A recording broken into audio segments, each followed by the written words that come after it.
Finally, some positive news about the collapse of the Russian economy. Russia is drowning in millions of barrels of oil. Since all conceivable storage facilities are full and there are fewer and fewer buyers even despite huge discounts. The Kremlin has started using shadow fleet tankers as floating oil storage, but even those are running out.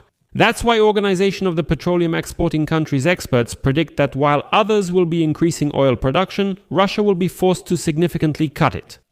Reuters experts report that Russian oil producers will have to significantly reduce production volumes in the coming months, as the increasing pressure of sanctions imposed by United States President Donald Trump and European powers limits Russia's export capabilities. This means that the Russian Federation's budget deficit will grow even more.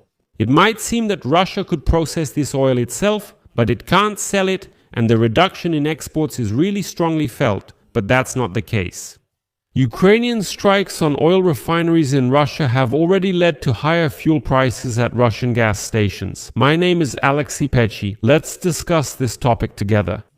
But before we start this episode, I ask you to subscribe to the channel, like it, and leave any comment under this episode, and also subscribe to my Telegram channel, Peachy News. The link to it is in the video description. There we publish breaking news as it comes in. So, industry experts are sure that Russian oil producers will have to significantly reduce production volumes in the coming months, because the increasing pressure of sanctions imposed by the United States and Europe is limiting the capacity of Russian exports, and storage facilities in Russia are already almost completely full.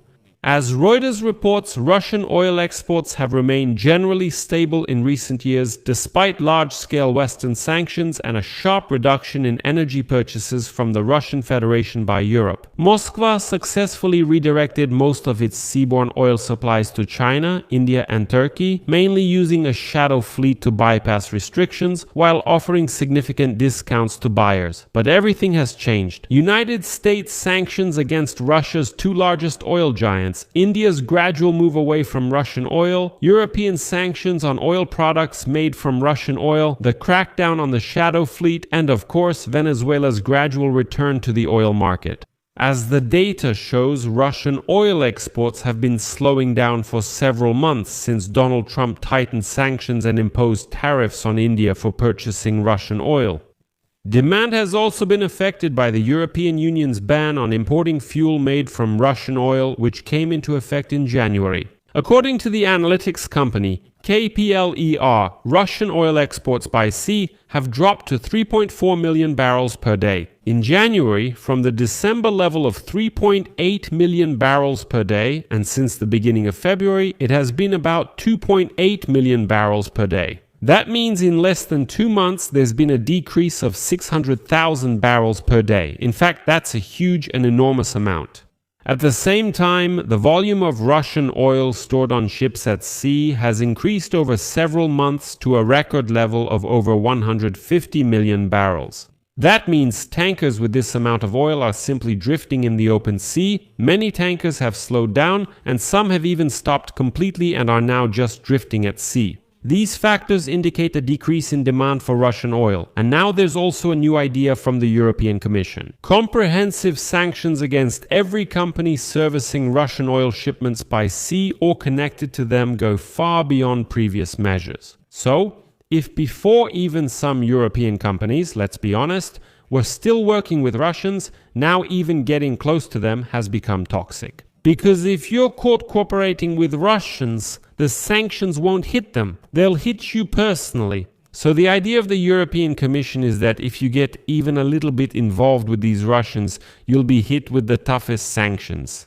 Pressure on Russian exports will likely increase in the coming months as India, the largest buyer of Russian seaborne oil, now plans to cut its purchases under a trade agreement with the United States by the end of 2025.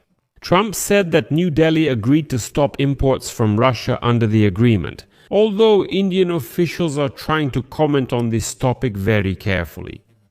According to KPLER, India bought about 1.7 million barrels per day of Russian oil in 2025, which is about half of all Moscow's seaborne exports. The volume of purchases dropped to about 1.1 million barrels per day in January, and despite a slight recovery expected in February starting from March, a significant reduction in supplies is forecasted. According to Reuters sources, the three largest state-owned oil refining companies in India have stopped accepting offers from traders for oil supplies from the Russian Federation in March and April. They even say, "Don't even mention it after that." However, it's unlikely that imports to India will drop all the way to zero. You also need to understand that, for example, they have the Nayara energy refinery with a capacity of 400,000 barrels per day. The thing is, the controlling stake belongs to Russian entities, including Rosneft, and it will still rely on Russian supplies. Although starting in April, it will shut down for a month for maintenance. And there are rumors that they might even switch this facility to processing heavy Venezuelan oil. It's also important to remember that there are smaller Indian refineries, and they will likely continue to buy Russian oil, especially if the discounts become more attractive. In addition, there are independent Chinese refineries, and they can also absorb some of the redirected volumes, but their capacity is limited. And Russia already accounted for about 1/5 of China's total oil imports. And Beijing has always avoided excessive dependence on a single supplier, so it's unlikely that they will significantly increase their purchases of Russian oil specifically. China is acting wisely, avoiding any monopoly, but this whole situation triggers a chain reaction. Slowing down purchases causes a negative chain reaction throughout Russia's entire oil logistics.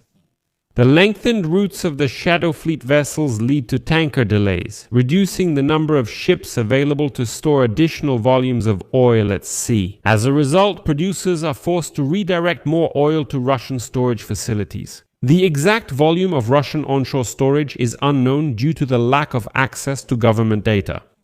Available reserves are being acquired, but they appear to be limited. According to satellite monitoring of storage tanks provided by KPLER analysts, onshore oil stocks reach about 16 million barrels, which is 51% of the total storage capacity. Russia can use part of its extensive pipeline network for storage if necessary. In fact, the pipes can simply be filled.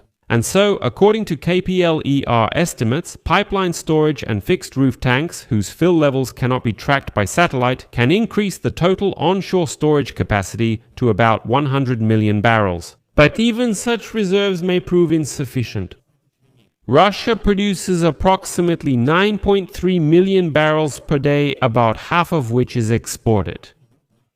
At this rate, storage facilities could quickly become full if exports remain limited, leaving producers with no choice but to reduce production volumes. As a result, experts predict that oil production in Russia could decrease by at least 300,000 barrels per day as early as the period from March to May. And even that is a very optimistic forecast. Because don't forget that Ukrainian drones are destroying Russian oil refineries, and you have to keep in mind that the domestic market is also suffering a lot. And it should be remembered that revenue from oil and gas sales makes up about a quarter of the Russian Federation's federal budget income. But the federal budget revenues from oil and gas in January of this year have already dropped by 50% compared to the same period last year, reaching their lowest point since July 2020, and this is not my imagination. This is the official report from the Ministry of Finance of the Russian Federation dated February 4. Don't believe it? Visit the Ministry of Finance's website to read this information.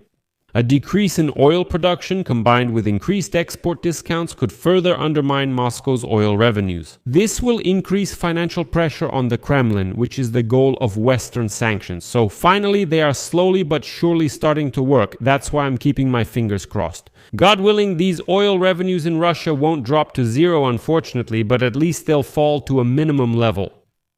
I'll leave it at that. Share your opinions and conclusions in the comments below this episode. If you found this episode useful and interesting, you can support the work of this YouTube channel with your donation or paid subscription. All links and payment details are in this video's description. Multiple platforms are available, so pick whichever is convenient. I will be grateful for any support from you. That's all for now. Take care of yourselves. Goodbye, everyone.